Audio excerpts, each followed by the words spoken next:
From the greenhouse, it's the Adam Ragusa podcast, episode 79, and now for the first time in a while, it is time to Ask Adam. Lauren is here with your first question. Is rinsing your fruit in water enough to make it safe to eat? Fruit, produce, vegetables, anything, stuff that comes from the ground or ground adjacent, leafery, right? How do we render it safe for consumption? So, big question, but also one with like a really, really simple answer that you can glean from the internet. And I think it's important to not only talk about the answer, but also talk about how you can glean it. So for really common public health questions like that, there exists a really clear consensus of mainstream scholars that will be represented in statements that are provided by sources like major government health departments, like your EU health departments or the FDA in the United States, for example.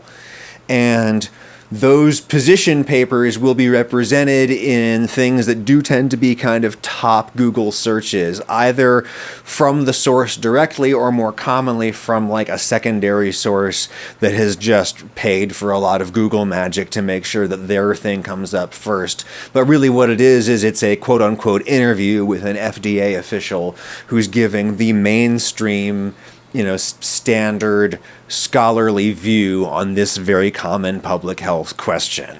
Is that mainstream view necessarily correct? There's no way for anyone to know that, much less idiots like us. However, what we do know is that it's like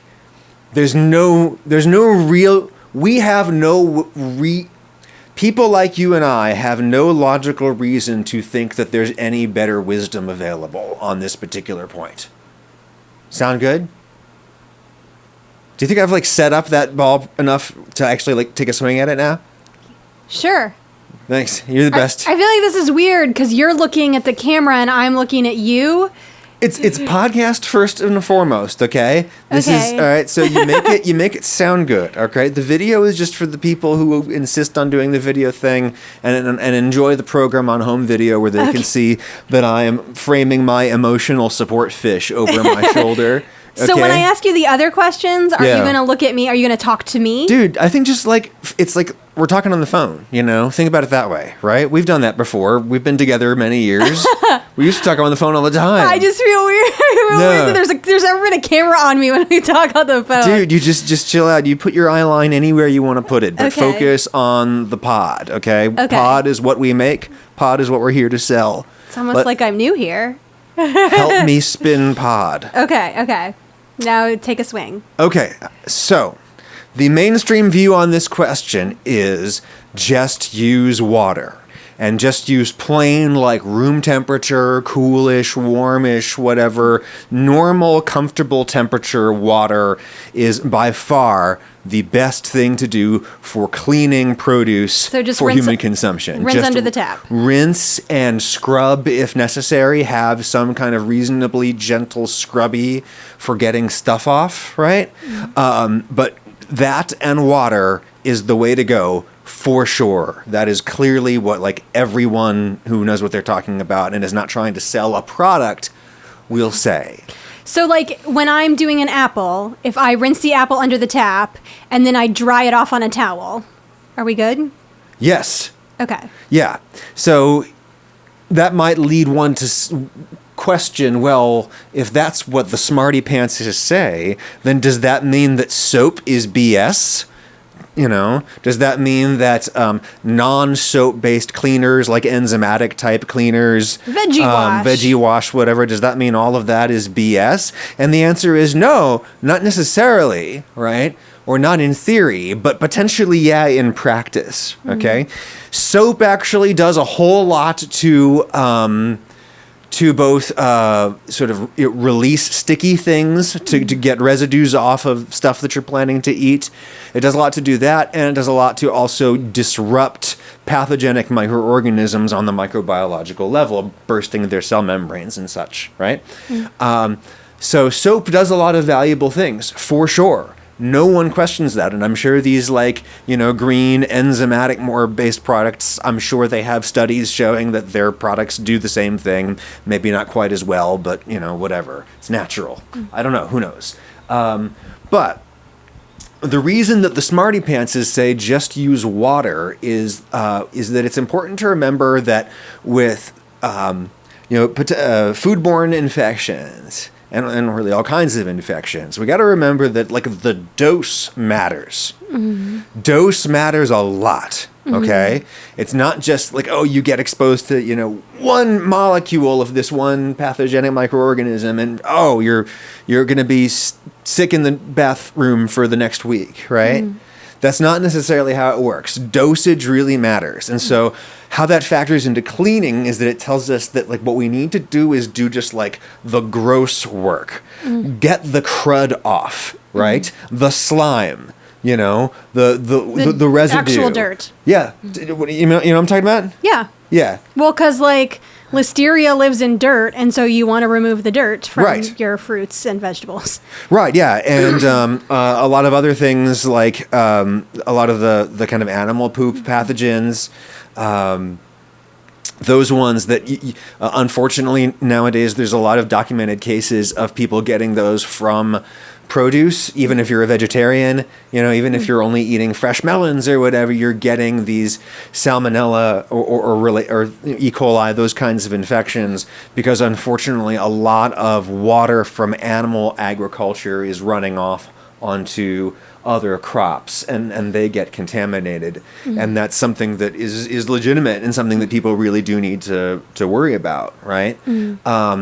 But the way that you can be best situated to get that off of your melon is to just scrub at it, right? Get the crud off.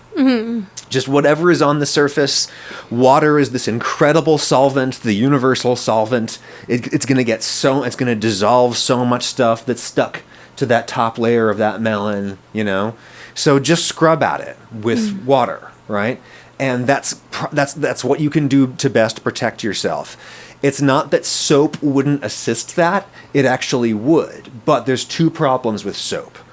One, soap is a digestive irritant, and if there's any kind of soap residue on your food at all, it's going to not feel good in your tummy, and could potentially be, especially in a really extreme case involving a kid or something, it could be dangerous, right?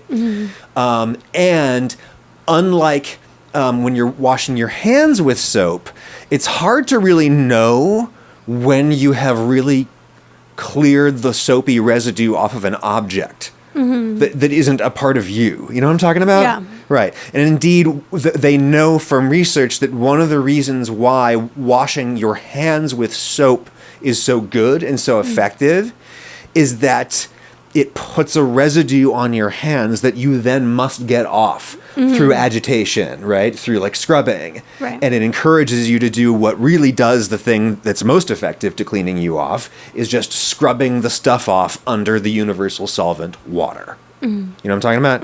Right? So that is what helps you best, okay? So yes, soap actually could help all kinds of things, but there's a risk that you're going to have a residue because you don't have nerve endings in your eggplant. And that was not, given the connotation of the eggplant is acquired in recent years, that was a really poor choice on my part. You said it, it's done. I gotta go with eggplant, okay? You gotta dance with the one that brung you. We came here with eggplant emoji. So you don't have nerve endings in your eggplant, so you're not probably going to know if you have scrubbed clean the soap residue from your eggplant. So that's one reason to not use soap. The other reason is that they know from research, like doing experimental things with groups, right? Is they know that when people are washing their produce with anything other than plain water, soap, some special green product, what have you, some solution that they've paid some amount of money for, or exerted some amount of effort to acquire, right? Anytime they do that, they scrub less. Oh, interesting. Because They trust the soap will do the job for them. Also, they don't want to waste it. Oh. See what I'm talking about? Yeah. Yeah. Because they're thinking about conserving what's in the bottle, right? They're thinking about conserving what's in the bottle instead of doing what they really need to do, which is just go gung-ho in scrubbing down the surface of that melon, which really could have some gross and dangerous stuff on it. So you put all of that together, and like the public health community is like really unanimous that the best thing is to just use water, because A, water is really effective, and B, using water will encourage you to do the thing that you should do, which is just don't worry about how much you're using, just scrub it down a lot and get off the crud, because the dose really matters. And that is the answer. Was that succinct? I feel like I did a good job. Yeah. Dude.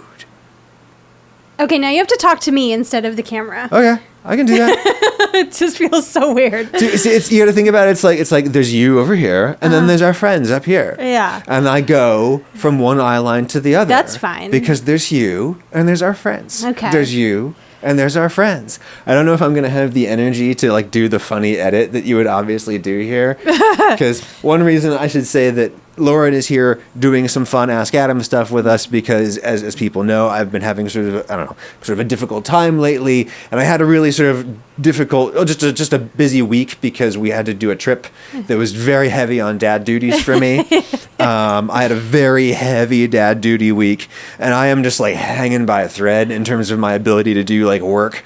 So You're very tired. I'm very, very tired. So Lauren has kindly compiled some really unchallenging questions. Yes.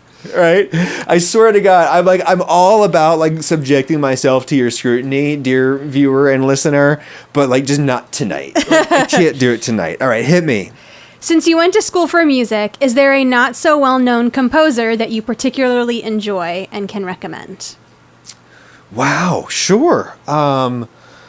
I guess there's a lot, but the first person that comes to mind, especially if I'm speaking to someone who is outside the United States, or really actually someone who's inside the United States, to learn more about your own history, is sort of like a really great early American composer and general just kind of crackpot named Charles Ives, who, if you took any kind of like music history class in college that got into the 20th century, you probably did like half a day's lesson on Charles Ives.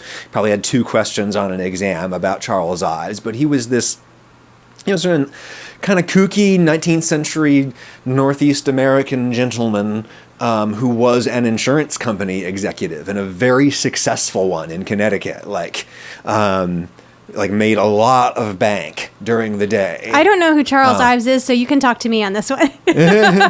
I'm going back and forth between the 2 eye lines. But we prioritize our friends, because they're like, we're doing this for them at the end of the day, aren't we, honey? Okay, I'm gonna check the Eagles Jets score then. Dude, it's okay. I will do some basic editing so that you're not on camera the entire time. Oh, okay. I'm prattling on and Cool. on. That's Okay. good. That's good. But now, it's hard to do my like active listening face to somebody know. who's not looking at me. that's hilarious. That is so funny.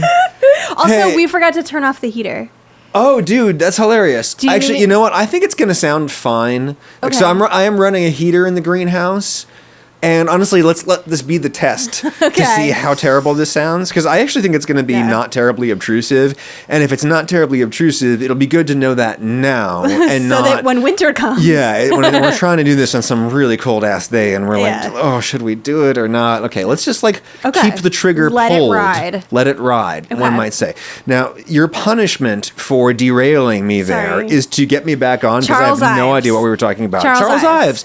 Yeah. It's wonderful. See? I'm right there with ya. Story of this just kind of blue-blooded, upper class, early Northeastern American gentleman of the 19th century who was a very, very successful and influential, apparently, wrote important books about the insurance industry and made himself a ton of bank, but loved composing music but not just composing music, but like composing super freaking weird music, where he one day remembering his child and growing up in Danbury, Connecticut, he remembered when there was a band that was rehearsing on one end of a hill, and then there was a band rehearsing on the other end of a hill, two different bands rehearsing on the same afternoon, and they were marching back and forth, and Charles remembers being a boy standing in the middle of the hill, hearing these two bands playing different music at different tempos,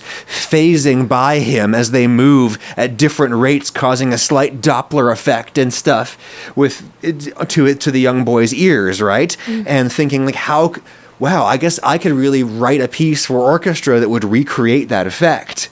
Is Charles Ives in the public domain? Can you play something? Like insert God, a clip? I could, but I don't want to edit. Don't make me edit, Lauren. This is supposed to be easy for me. Sorry. Don't make me edit, woman. Get on the device you're probably listening to this on and go to the Google. Yeah, and just put in Charles Ives, kooky early American goofball who wrote a lot of really weird music, and a lot of the stuff that's super weird is really beautiful. Probably the most beautiful thing that people would be accessible to almost anyone is a piece called The Unanswered Question, which is very sad and beautiful and weird, but short and accessible. And that would be a great place to start. Related to that, what albums or songs have you been listening to and enjoying lately? Wow. Sorry, I have to drink my drink so that I can mask my extreme exhaustion and heightened emotional vulnerability as joie de vivre. Yikes. Is that too dark? Too dark? That was real dark. Lauren says too dark. You know what's also too dark is the lighting setup that we started with was perfect when we started. Oh, but now the sun is going down. So this is fine. I mean, it's going to look like total Halloween lighting here. But you know what? It's a podcast, people. So we got our thumbnail. That's all we need. I'm wearing a black turtleneck and I got a spotlight on me. I look like I'm doing like German avant-garde theater. I know. This was a bad choice calendrically on my part. Well, let's keep it going. Let's keep it going. Because we got to put the kids to bed after this. Sorry, was there a question? What albums have you been listening to and enjoying lately? Because I have been in a need for kind of comfort, and also because I was just driving around the hills of central Pennsylvania, where I grew up. I have been consuming this great piece of comfort food to me musically, which is an album called, that actually, the title itself is a culinary one. It comes from a diner. And the album title is Automatic for the People by a band called REM. Probably never heard of them. Yeah, you never. They're upstart. Little upstart band, little town called Athens, Georgia. You might have heard of them. REM, Automatic for the People. Yeah, probably. I would imagine that's got to be their biggest hit album in terms of sales, right? Maybe Monster was bigger. I don't know. Yeah, I don't know. But up there, right? So if you're aware of REM at all, you're probably aware of Automatic for the People. If you're aware of anything, so that's why it's maybe not like a deep cut. But for me, that's an album that I was exposed to because I thankfully am a millennial with a Gen Xer brother. You're an elder geriatric millennial. Elder geriatric millennial with a Gen Xer brother who helped me get exposed to the good music, which is the Gen Xer music. I fully commit to the notion that Gen Xers had the best music, full stop. Okay. Wow. Bold. And we could go deep on that another day, madam. Okay. So I was exposed to REM, earlier REM, cooler, more collegey REM. Before they were famous. Art school era REM through my brother when I was very young, right? Through basically raiding my brother's CD case, which was a big oh God, I haven't thought about this in a long time. It was an aluminum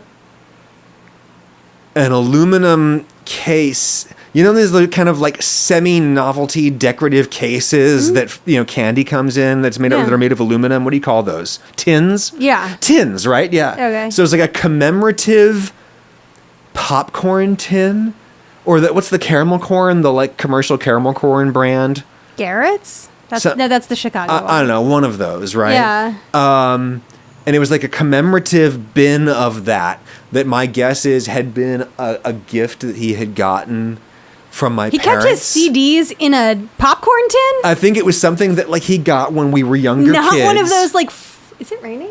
No. No, that's wind, which would suggest rain. Okay. So But it not could one- get loud in here, but we're gonna call it ambience, okay? But not one of those like the flip cases where Flip cases. I'm sure once he started driving, he had a flip case, okay. but he started off keeping his cool ass CDs in this like relic of his childhood, which was this like caramel corn tin. Anyway, here comes the rain. It's ambience. It's nice. We're going with it. All right. Okay. So I would raid that, and I would listen to these cool as shit, college-y albums of early REM, which were great. But you can't deny that Automatic for the People is both their commercial and artistic peak. It's them firing on all cylinders. Everything came together, and they made their definitive statement. Mm-hmm. They were firing absolutely at their peak of their powers. And it's such a beautiful record in terms of its songwriting, its arranging, its recording, the sound of it, the engineering, the analogness of it. The not compressedness of it, right? The openness and the kind of open space that it has, because it's not compressed into toothpaste to be as loud as music needs to be nowadays. Have you done a podcast like Manifesto Anti-Compression? Yeah, we could. I've done things like that, but I could do another thing like that another time. Mental note on that. Yeah. So what have you? We were picking it up with, it just sounds wonderful. And it's something that was ubiquitous at a very important time in my life, like being a teenager, a very vulnerable and meaningful time of life, and listening to that all the time, to the point where when I was driving away to college, my first college, which was the Eastman School of Music in Rochester, New York, that disaster. It's not a disaster of a school. I was a disaster there. Let's make sure that they don't get any blame for that.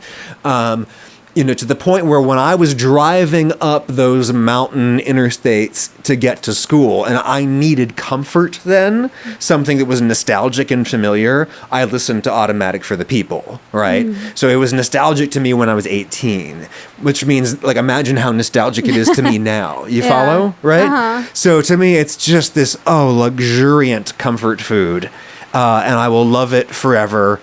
Automatic for the People, with my favorite song from the album being a deeper cut called Sweetness Follows, if you know that one.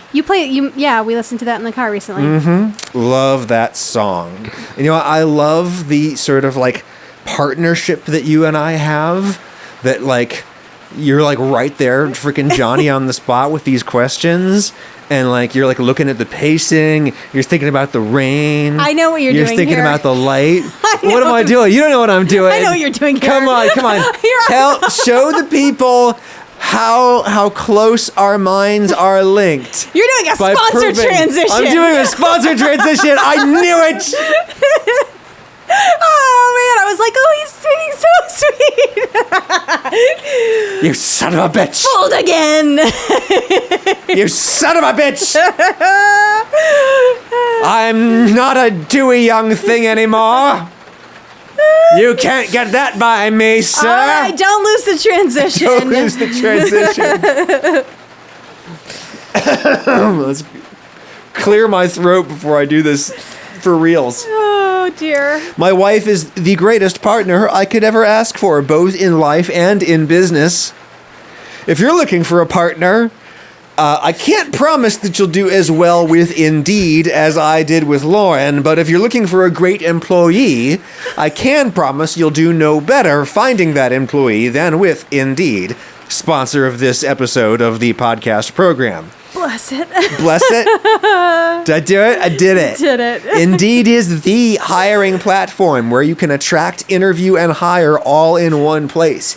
And it's the place where job seekers are seeking. It's the #1 source of hires in the United States, according to Talent Nest, which also reported that Indeed delivered 4 times more hires than all other job sites combined.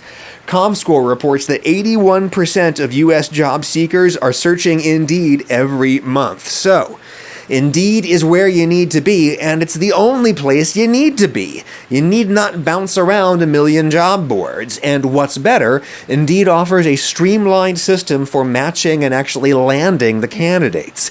With Indeed Instant Match, more than 80% of employers get quality candidates whose resume on Indeed matches their job description the moment they sponsor the job, according to Indeed's U.S. data. And once you've got a match, you can reach out to the candidates through Indeed. You can do virtual interviews or assessments, the whole shebang. Even better, Indeed is the only job site where you only pay for applications that meet your must-have requirements. Start hiring now with a $75 sponsored job credit to upgrade your job post at Indeed.com/Ragusia. Offer good for a limited time. Claim your $75 credit now at Indeed.com/Ragusia. Terms and conditions apply. Need to hire? You need Indeed. Indeed. Well done. All right, when Adam says, I use this because it's what I had in the fridge, is that actually true? Usually, yeah. Because I would say that, the reason that I would say that is, I mean, on one sense, it's like a truism, right? Because it's like, well, if it wasn't in my fridge, I would not be using it because that would indicate that I did not have it, right? Right, but what you mean is you didn't go out special and buy something to specifically use it for this recipe. Right, exactly. It's a thing that was already hanging around, either from some other work-related excursion or from us actually like feeding ourselves and eating, right? So, the other reason why I would say that is that I was trying to illustrate that it's not important that or it's not crucial that you have something like this, right? The reason I'm using this is because it's a thing that is potentially suitable and I had it. But it could also have been just as easily this or that, and in fact, other things might have even been better. But we're using this because I have it, and it's good enough. So yeah, usually I would say that because it was both relevant and true. Yeah. It basically means you should go in your fridge and see what you have and use that thing. Sure, yes, Don't exactly. just go buy this thing that I'm using because I used it. Yeah, in the sense that... Which is what I always do when I cook from recipes, as we have established. Yeah, but... Well, you always convince me to use the thing that we have. And you've gotten awfully good at it, I have to say, okay? With your pastas especially, okay? Oh, thank you. And we should sort of do a whole thing about Lauren's pastas at some point. But yeah, no, so in the sense that I think, oh God, this is... I hate sweeping statements like this that are just all too tidy. But for the purposes of an infotainment such as this program, I will say that I think it's generally true that really good education doesn't teach you facts so much as it teaches you patterns of thought, like ways of thinking about stuff, ways of getting there, how to negotiate the corners. So you're trying to teach people how to combine things to make food, not use these specific things to make not food. necessarily like even make what I'm making, but like here's the thought process that I followed to get from stuff that's in my fridge to this thing that like looks good enough to be in a sexy thumbnail that lots of people click on in YouTube, you know, and we all know that's really the measure of success of a recipe. So yeah. Okay. How can I save money cooking? I feel like I genuinely spend more cooking than eating out. I feel like the answer to this question is related. Yeah. Wow. That's great because I feel like I don't know if we even answered the previous question.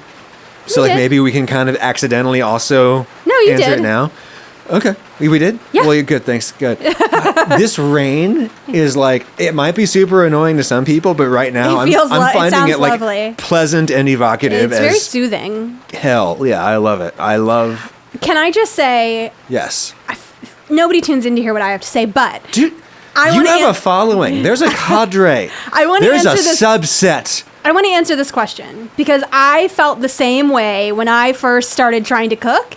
And it was because I would be like, tonight I want to cook this. And then I would go to the grocery store and I would buy all the things to make that. First of all, you need to start by shopping in your pantry and be like, I have these things to use up. Boom. What can I get to go with it? Boom. Once you've mastered that, then you start shopping to cook on the cheap, which is, and one of our friends from Macon who owns a catering company and a restaurant grow, Sarah Lynn, she posts Sarah on her Lynn. Facebook all the time because she's always trying to cook really cheap. So she'll go to the grocery store and be like, oh, this meat was on manager special because it's like about to go out, but you're cooking it tonight, so it doesn't matter. You buy that and then you find other things that are cheap on sale.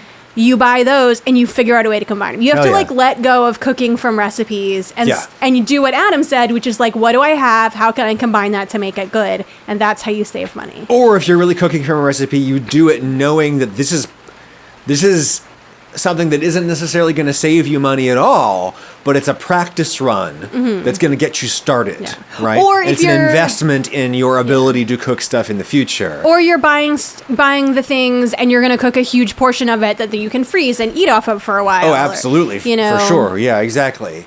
So that's fine. All of that is fine. But yes, I think I would underline, underscore, ditto everything you said. Where cooking gets really efficient is with economies of scale. Okay, get rid of this notion that you should have a different gourmet thing for every meal of every day. Oh dear God, no. Make big pots of beans. Dear God, most of your meals should be big pots of like vegetable soup or beans. I really feel that's like my one message for my fellow first world occupants. And for people for whom that's hard, I sympathize because I am a person who's like, I don't feel like eating that tonight.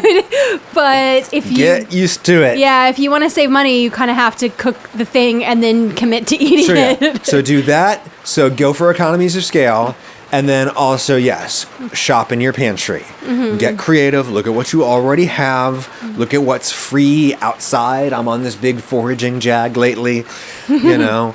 And build ideas for recipes around what you have. So I think the best way to use like cooking content is, you know, as if you're just using it for comfort, hey, God bless you. I have no problem with that. Go for it. But also another really legitimate use of cooking content is just to get ideas for how you could kind of look at things and turn them into food in your mind. And that's once you develop a minimal ability to do that with success and to adjust your expectations so that what you get at the end might not necessarily be exactly the thing that you had in mind, but it's still pretty good. And it doesn't even need to be that good. It just needs to keep you alive. And like just keep going like that for a while. And man, I think you'll stumble upon a recipe that you've developed yourself. They'll be rad. Ooh, yeah. I'm gonna start making that all the time. Hells yeah. So many things that I have done in my life because I was like lazy and I was like, oh, it was just something that I did because I had the lowest expectations for my own experience at that moment. My new veggie wrap is that I make for myself. Dude, tell the people about that. That's a good example. Yeah, it's just I get Havarti, whatever cheese you like. I like smear hummus on a whole wheat tortilla. Yeah. And put cheese down and then cucumber slices and chopped up sweet peppers and roll it all up and eat it. And it is so delicious. It's very cheap and you can eat, I mean, however many are in the package of tortillas, you can, with just buying all that stuff one time. Yeah. It's a whole meal. It's delicious. And a lot of crunch. Yeah, it's very crispy and fresh. I love that you have opened yourself up to the belt to sweet peppers. Yes. Over the course of our relationship, that's not something I used to think I didn't like them. Yeah. But I do. But you've opened yourself up to like the raw sweet pepper. And now I put them on everything. Oh, they're so delicious. They're really good on breakfast burritos. Because not only are they like a great source of like flavor, but also texture. Because they're not just crunch, but also juice. Yeah. Like they're just such the perfect sandwich vegetable. And that wrap is really good. Like the only part that's a problem about it from like a process standpoint is that you use those whole wheat tortillas. Yeah, and they're hard to pull apart. They're hard to pull apart because they're much more hygroscopic, meaning that they absorb lots more like water out of their environment, and so they get sticky. Yeah. And I really want to do like a thing to find out if like the added wheat germ and bran that you get by choosing a whole wheat tortilla is really like a meaningful difference in your diet. Or if you're just they are lower calorie than a flour tortilla. I'm sure they would be, as more of the bulk of it is undigestible fiber. but how is whether it's a significant am I worth burning, it? yeah, exactly. I am burning more calories pulling them apart too. And I don't know, and that's the kind of thing that like people who come to the Adam Ragusea family of media products expect. That when I bring up like a really go searching. potentially inflammatory question like that I would come with it with like a bunch of like really well grounded research, which I don't have right now. I'm just speculating, right? Because that's the kind of programming we're doing today. Okay, next question. I'm asking this question because I had an answer to it, and I want to see if you'll have the same answer. What's the weirdest restaurant experience you've ever had? Dude, I have one. Could it be the same one? Were we together? Okay, yes, we were together. Was it in Boston? No. No? This was in Macon.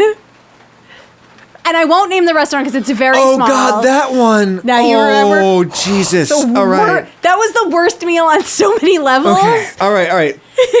I think we have to do it. You've committed us. Okay, so... But do it in such a way that there's no chance anyone could ever figure out what it was. Right. Okay? We went to this restaurant in Macon. Yeah. That everyone told us to go to. Kind of legendary, yeah. And the food was not good. Just not good. I don't understand it. But on top of that, the restaurant was very small. It was a very small space. Mm-hmm. And so we were sitting in this room. Could have been very charming. Yes. With the right atmosphere. We had the wrong atmosphere. The wrong atmosphere that night. Imagine you're sitting in a small room with like at a table and there's like other couples at other tables, but it's small and it's so deadly quiet that you can hear everything. Yeah. Including the fact that in the table in the corner, a man and a woman were having the most reprehensible evening of their lives because he seemed like a full jackass. And he was so mean to her to the point where everyone in the restaurant was kind of like trading. Should we offer her assistance? Yeah, should we call the police? Like, what is... Like, he was just dressing her down. He was such a fucking... about wherever this man is, I hope he steps on a Lego every day for his whole life. It was honestly to the point where it's kind of like, oh, you have some kind of pathology. Like, there's something is broken in your brain and you're on some kind of a loop where all you can do is criticize your wife. But it was like deathly silent in this restaurant. And so Adam and I are like looking at each other trying to eat this food that is so bad. It was so... I don't even remember what it was, but it was so bad. It was this, like, quote-unquote tempura that was, like, so crunchy that it was, like, painful. And I remember being poked in the mouth as this experience unfolded. It was, like, torture listening to this couple, trading awkward eye contact with other people... I think the waitstaff was really weird. Anyway, we never went there again, but forever after, because we lived in Macon for like 9 years, and people would be like, have you been to blah, blah, blah? And we'd be like, please don't make me go back there. Yeah, I know. It was... the scene of the crime. That was a real root canal of a dinner. Yeah. What is the Boston one? Now I don't... I'm okay. I mean, that was a good one. I mean, I'm not surprised. Or a bad one. No. I'm not surprised that your mind went to that. That was like my mind ought have gone there. Yeah. But where my mind went was, so we had this like Rumspringa period of our married life where we lived in Boston for 4 years, and we both had really pretty high paying urban jobs and no responsibilities, and no children, and we and we liked our jobs. We had like high paying fun jobs, and we were cool young hotter people. Speak for yourself. Dude, you are look at how this woman is aging over there. My God, Lord. I'm the one who's hiding behind his fish that you can't see them anymore. Oh, please. Now that the sun has fallen. Anyways, tell me about this meal. I think I might.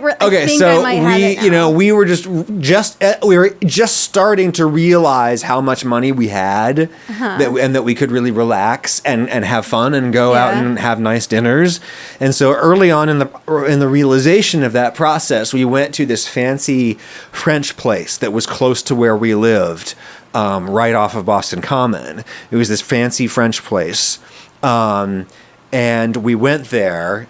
And it was really very stuffy in terms of like how they treated us and the ambiance and stuff, which I was fine with because I wanted like classic French, experience. And I remember I ordered cassoulet and Oh, do you know remember where I'm going? Now I remember. I forget what you got, but I ordered cassoulet, and it was like winter, and oh gosh, it was so warm and wonderful. But I got Coco Van. you got Coco Van. I remember that, there yeah. you go. Okay, perfect winter meal, right? And nothing special or like, new twist on these dishes in the slightest, Why do I not remember this meal being Super weird good. at all? So anyway, but it was really good and it was delicious and expensive, but like almost worth it. Yeah. But the problem was that there was this like fire light, fire, fire, what do you call it? Fire truck light. Yeah. And it was parked out front of the restaurant. There's a fire truck and parked in front of the restaurant, and the light was on. No siren flashing, but the light was flashing. I think there was like a fire alarm, but not a fire. Something, right? Yeah. Something not emergency. Yeah. Right? So no, we're not mad at anyone who was having a bad day. Yeah. So whatever it was not an emergency. It may have been an emergency at one point, but it was not anymore. But that truck was there with its light on. And it was really, really disruptive to the meal. And we were sitting in the window. And it was really bothering. It was like being at a rave. Yeah, it was because it's a very dark room, classic, stuffy French American restaurants, right? Barely see your plate. Barely see your plate. It's so dark and cozy. But this freaking like light is like a strobe light, and it felt like a rave. And like I felt like I was gonna pass out. And I was like, my patience was getting a little bit tested because I knew if it really was an emergency, there would be a siren by now, or there'd be another alarm, like another truck would come or something, right? Because the firemen were just standing around. The firemen were just standing around. Yeah, okay, clearly it had been addressed. Okay, and so to cap off the experience, a couple of these Boston-fied douches. Like, I'm sorry. I call a spade here on the Ragusia program. Oh, dear. Okay. Oh, dear. That's what my Morning Zoo listeners expect. Okay. That I don't sugarcoat my opinions. All right, let's go. But anyways, they were just kind of these like Boston fire douches, and they came in all of their gear. Yeah. Really kind of like dusting up the joint. And I walked over to a booth that was right next to ours, where there were a bunch of like women in really nice dresses. Oh yes, and they flirted with them shamelessly. They said, and I quote, "I'll never forget this as long as I live. Sorry, we got a call. There were some very hot women here." Jesus Christ. I can't believe you don't remember that. I don't. How do you not remember that? That's one of my favorite stories. I vaguely remember them flirting with the women, but I don't remember that they said that. We got a call. There were some very hot women here. Dear. Fuck those guys. I thought you were going to talk about the time we went to that hipster folk place in in the South End, and there was sriracha on the table, and you went to pour the sriracha in, but the person before you had taken the cap off and not put it all the way back on, so the cap pops off into your soup and then pours sriracha into probably half the bottle of sriracha just pours out. It was so much, and your face went white, and then you were like, because you went, well, gotta eat it. And then you just started eating it, and you had like your face turned red, and there were tears pouring because it was awful. And then the waitress came over and was like, do you want me to bring you another one? And because you're you went, nope, it's fine. That's fine. And I was like, Adam, get another one. And I think you didn't eat pho again for years because you were so scarred. I can suffer through this. I could suffer through this. I was like, it wasn't even your fault. I know, but like my white man shame was too strong. You were like, I can't say it's too spicy. It's okay. I can't ever say it's too spicy. It was spicy, but also it was just like no one wants to eat half a bottle of sriracha that just tastes bad. But you did it. Oh. I think you were crying by the end, and then I was like, let's just pay and go. Okay. Yeah, that was a bunt.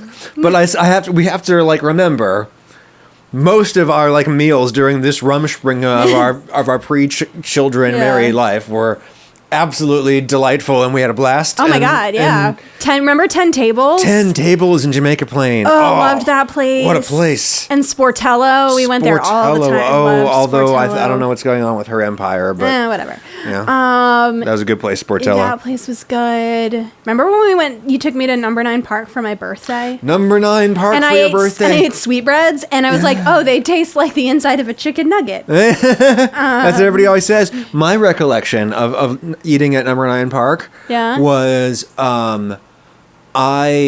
I was like cutting through something on a plate that had some sauce in the plate.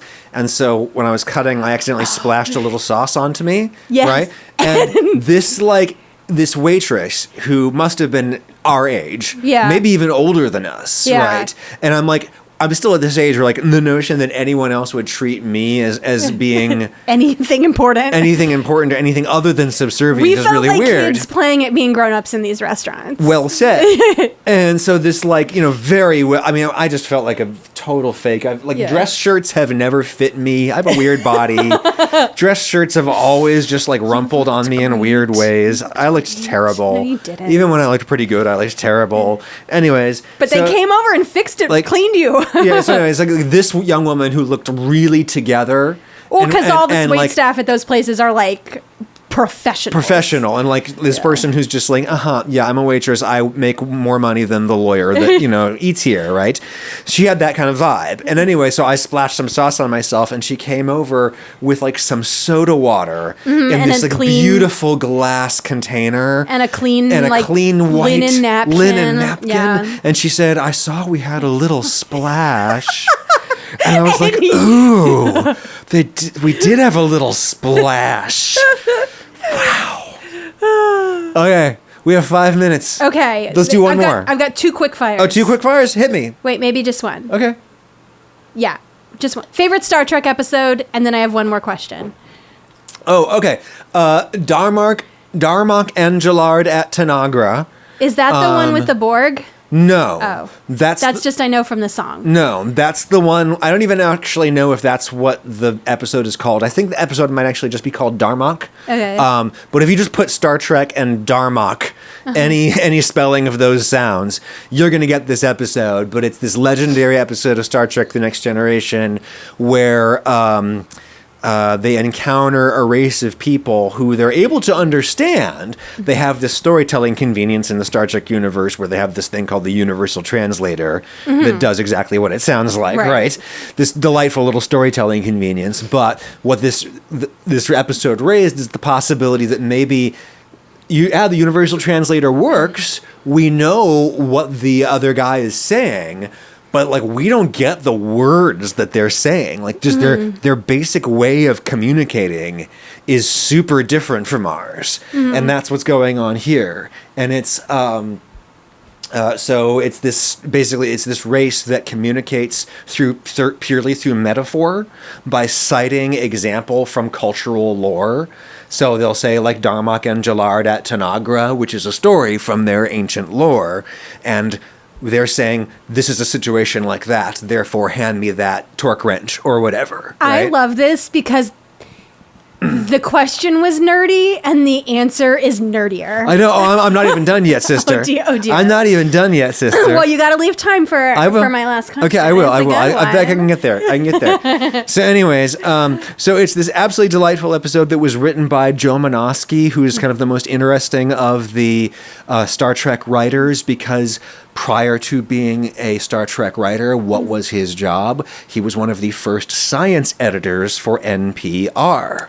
One of the early young bucks who did that thing and quit to go to Hollywood and got jobs writing. Wow, he had the best career. I know, and I tried. Back when one of my jobs was that I reported for a public broadcasting trade publication, my big goal was try to parlay this into an interview with Joe Menosky.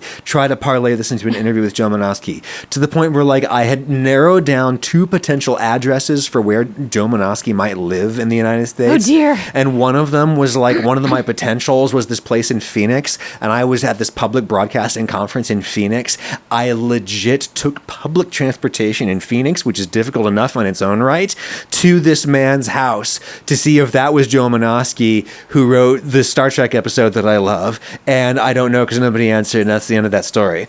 I never was able to interview Joe Menosky. But anyways, so it's this wonderful bit of sci-fi. And I once got into this apparently kind of like legendary Twitter, back when it was Twitter, sort of argument with someone about whether or not it was realistic and whether or not a civilization could really have a grammar that was based purely around reference and metaphor.